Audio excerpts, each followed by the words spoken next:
Você sabe a diferença entre acreditar e viver? Parece estranha essa pergunta, mas vamos verificar mais adiante que as duas coisas são bem parecidas, mas existe uma diferença crucial entre essas duas palavras. Hoje estamos no 24º capítulo do livro de Atos, livro esse que foi escrito por Lucas e relata o surgimento do cristianismo como uma nova fé. A igreja primitiva viveu momentos de perseguições e esteve diversas vezes ameaçada. Os sacerdotes judeus tentavam repreender os líderes da igreja primitiva, em especial Paulo e Pedro.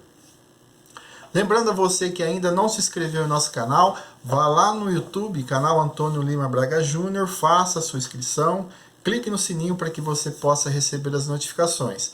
Você também pode nos acompanhar no Instagram e no Facebook. No Facebook a gente coloca versículo todos os dias e você pode ler comigo o capítulo inteiro da Bíblia durante a semana.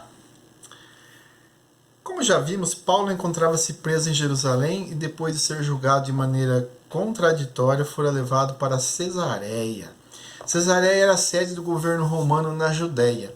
Ali encontrava-se Félix, o governador. 5 dias depois de ter sido levado para Cesareia, um grupo de acusadores de Paulo viaja cerca de 90 quilômetros de Jerusalém até Cesareia para ter com o governador e acusar Paulo. Nesse grupo de pessoas estava Ananias, o sumo sacerdote, Tértulo, o orador e os demais anciãos.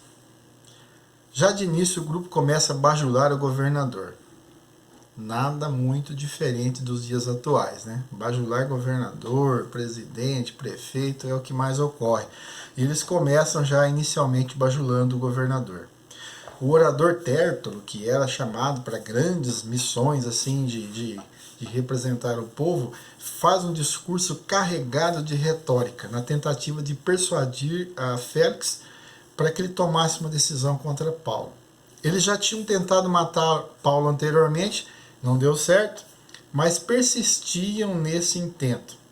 Então o Tértulo diz para o governador: temos achado que esse homem é uma peste e promotor de sedições entre todos os judeus, por todo o mundo, e o principal defensor da seita dos nazarenos, o qual intentou também profanar o templo.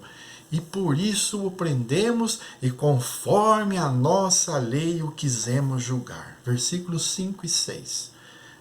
Presta atenção aí que eles chamaram ele da seita dos nazarenos, no sentido pejorativo. Porque naquele tempo quem era de Nazaré, né, até tem um trecho da Bíblia que diz que poderia vir de bom de Nazaré. Né? Então eles tentaram diminuir a Paulo, falando da seita dos nazarenos. Muitas vezes você falando da palavra de Deus, você é colocado para baixo, você é chamado de lunático, uma série de coisas que a sociedade impõe, mas não fique aí triste por isso, tá? Não importa o que as pessoas digam a esse respeito, continue na evangelização. Paulo então apresentou defesa inquestionável, de modo que o governador, não tendo que acusá-lo, mandou prender a Paulo até que tomasse melhor ciência do seu caso. A bajulação de Tértulo e o firme caráter de Paulo apresentaram contraste claramente perceptível, cumprindo-se a promessa do Senhor que está escrito lá no livro de Marcos, capítulo 13 e 11. Lá está escrito assim: quando, pois, vos levarem e vos entregarem, não vos preocupeis com o que haveis de dizer, mas o que vos for concedido naquela hora, isso falai, porque não sois vós o que falais, mas o Espírito Santo. Aqui eu quero explanar a diferença entre acreditar e viver, conforme nós falamos no início desse vídeo. Tanto os judeus quanto os cristãos acreditavam nas mesmas escrituras, mas apenas os cristãos a viviam. Paulo disse ao governador e seus acusadores que procurava sempre ter uma consciência sem ofensa, tanto para com Deus como para com os homens. Está lá no versículo 16 desse capítulo. Ele quis dizer que procurava viver piedosamente as verdades da palavra de Deus e que tudo o que fizera em Jerusalém fora simplesmente observar a lei com inteireza de coração. Meus amigos, não adianta você ler a Bíblia, aqui ó, velozmente, conhecer ela, versículos, de trás para frente, de frente para trás, né? Saber, ser prático nesse negócio. Eu leio muito, eu entendo, ficar horas a fios estudando a palavra de Deus. Não adianta você fazer isso, acreditar em seus ensinos, mas não vivê-la. É muito pesado isso? Não, não acho não. Você tem que ler sim a Bíblia, mas você tem que viver ela. Não adianta você acreditar em Deus e prejudicar o seu semelhante, desejar o mal ao seu próximo, trapacear para ganhar mais, fazer picuinhas no trabalho, na escola, na igreja, etc. Não adianta. É preciso viver as Escrituras, viver o verdadeiro amor de Cristo, o amor incondicional que faz Jesus estar entre os pecadores. É preciso deixar de ser hipócrita. Nós estamos vivendo uma hipocrisia sem fim em todos os setores da sociedade, tanto no mundo secular quanto na igreja. Pessoas estão sendo hipócritas. Eles estão acreditando na Bíblia, mas não estão vivendo a Bíblia. Félix então fica interessado em ouvir mais a palavra de Paulo. Ele mandou deixar Paulo preso, mas usando assim uma certa brandura. Paulo teve uma certa tranquilidade, mesmo estando preso. E alguns dias depois, Félix e a sua esposa, chamada Drusila, que era judia, vieram até Paulo para ouvir mais sobre a fé em Cristo.